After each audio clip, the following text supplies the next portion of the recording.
2024 December 1న ICC చైర్మన్గా ఎవరు బాధ్యతలు చేపట్టారు? జై షా.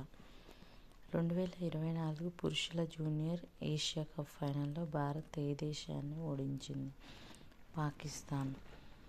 నేషనల్ జూనియర్ అథ్లెటిక్స్ ఛాంపియన్షిప్లో తెలంగాణకు చెందిన ఎవరు రజత పతకం సాధించారు? దోలం శ్రీతేజ.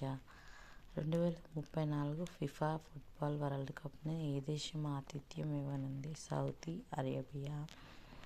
కెనియాలోని ఎంజెర్కోలో ఫుట్బాల్ మ్యాచ్ సందర్భంగా జరిగిన ఘర్షణలో దాదాపు ఎంతమంది మరణించారు? 100.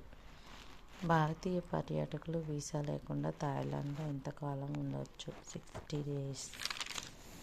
సిరియా ఆపద్ధర్మ ప్రధానమంత్రిగా ఎవరు నియమితులయ్యారు? మహమ్మద్ అల్ బషీర్.